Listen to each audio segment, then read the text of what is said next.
Welcome to our local work group here in Cottonwood County. This is Becky Buckholtz. I'm the Farm Bill Assistant and District Program Technician with the Cottonwood Sound Water Conservation District. And in this short video, I think there's a lot of misconceptions out there on who should be involved in the local work group. Like, who are the stakeholders? Like, is it just the government officials like NRCS, Natural Resources, Conservation Service, or the Soil and Water employees, or DNR, or whoever? Or is there more to it? And I think this presentation that was originally created and given by Anita Provizino, she's a district administrator of the North St. Louis SWCD, did a really good job. And her presentation is called Welcome to the Local Work Group Lake. And as you can see on our screen, there are two lakes here. And on the right here, you have a very colorful, alive lake. There are a bunch of people there and all sorts of people at this lake.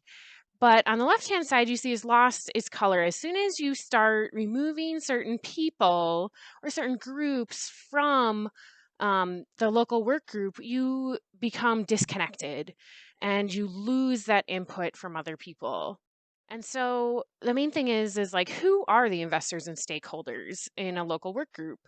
The main things is they define the future. They inform our day-to-day work here at the Sound Water or at the NRCS office. And, it's those actions that determine the outcomes. And so, the main question, and we're going to answer this at the very end, is who are the stakeholders of a local work group?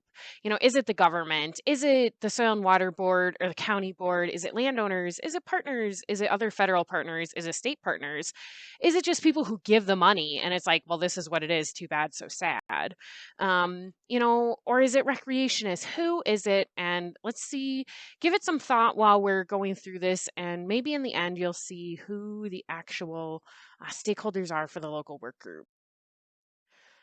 And so in the top part of the lake there, you saw the government, and they're right off the lake. And their main thing, just like a lighthouse, is they're trying to shed light and pinpoint, where the top resource concerns are for our county.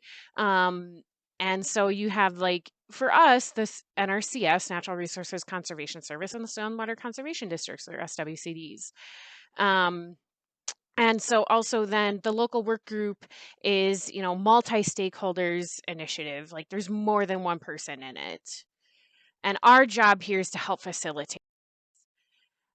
So first of all, here you have our little guy on the boat here, and he's just ruddering around the lake. And it's the role of the Soil and Water Board. The role of the Soil and Water Board is really to set the sail, cruise around the lake. They know what's happening in the county. They listen to their constituents and provide feedback to them and also to us. And when we have to pivot, that's where they can readjust that sail for us based on what they find out from you, from people in their constituents area. And then, of course, we have the employees. As you can see, they're in the middle of the bridge. We're here to help bridge that gap, a lot between the science community and just what's happening on the landscape.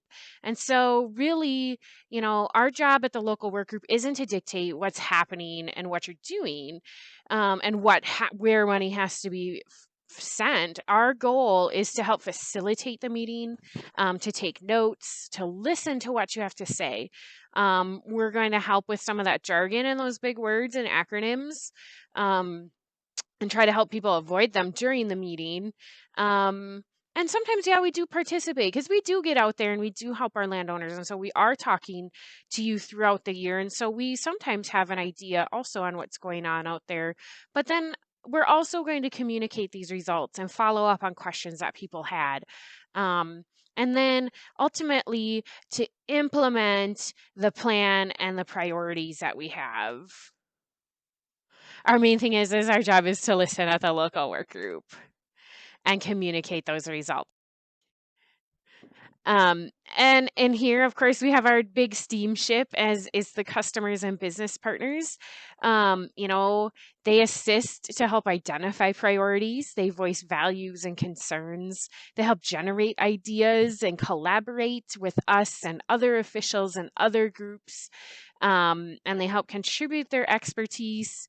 They may seek funding for themselves because they're, their customer, or they may seek grants for agency, for their agency for further conservation.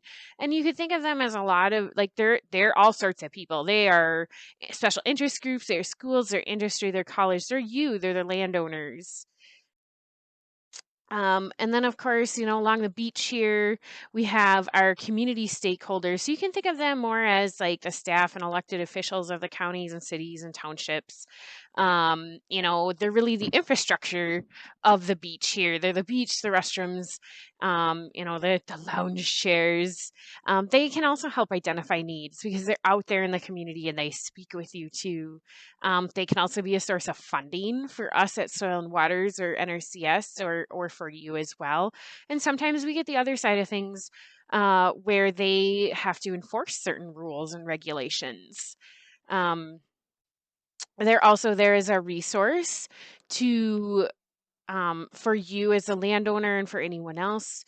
They provide support, and again, they're part of that collaboration um, as well. Also, here it's the suppliers, they're the people, they're the role of the funders. They're here on the lake, they supply the money, like that could be grants or contracts or purchases or taxes. They also can help identify needs and priorities.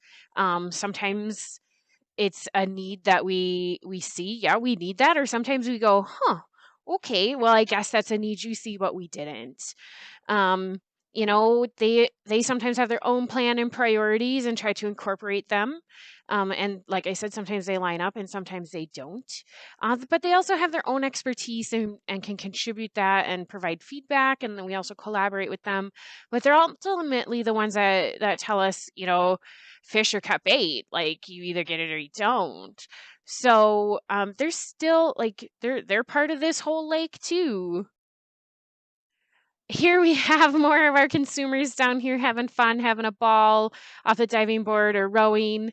Um, and, this is more of the landowners and their participants and their recreation enthusiasts, the conservationists, get to have fun. They're the ones that get to, um, we help with funding with state cost share or the environmental quality incentives program, which is like the federal version of cost share. Um, and it's important that you share what's important to you. You're the ones that choose to implement practices. It's your land, and we can't just be like, here, put this water and sediment control basin out on your land, and it'll be great, and you just pay for it, and there's no choice in the matter. Maybe a water and sediment control basin isn't what you wanted, and you're like, well, maybe I wanted to try cover crops because I heard that helps with soil quality, and if I can improve my soil quality, my soil will hold better together, and I won't have this runoff issue. If our resource concern isn't a giant gully that we have to try and close up, that things we can do different things. Um, you know, you benefit from the work and the funding, but you also pay taxes. So I mean, all in all, this is everybody's money is all together. Like you think like when we have state cost share funds, it's just free money. Well, no, actually, this is money that came out of our pockets that the legislature said, okay, here's how much money each district or the state delegates to an agency that gives it and breaks it up to the districts. Um, but but it's money that we're all putting in, whether you farm or not. But everybody benefits a lot from implementing these conservation practices. You contribute to the economic impact of conservation. We pay taxes. You install a grass waterway. You've now hired a contractor to do the dirt work, potentially another person to seed it, maybe put the tile in that's required. That could be a different person than the contractor that was doing the dirt work. So now you've created jobs in the area too. So you have more impact than you think. And the other thing is that we know you like to talk to each other. There's that morning coffee at the coffee shop, and so we know you're talking to your neighbors. And so, word of mouth, especially in our rural communities, I think is one of the greatest assets that we have in getting information out to you. And so we come back full circle on who are the investors and stakeholders in the lake. And I hope that, by the end of this 10 minutes, you have figured out or decided it's not one person. It's not one group that is the investor and the stakeholders. It's everybody. It's anybody who lives in our county who has a stake or some kind of investment in our county that is an investor or a stakeholder. And so you all have some kind of input to bring forward to our local work group to help us define those top resource concerns, and direct where this funding should go for certain practices. So if you were right and said, well, I think it's everybody at the lake, you were right.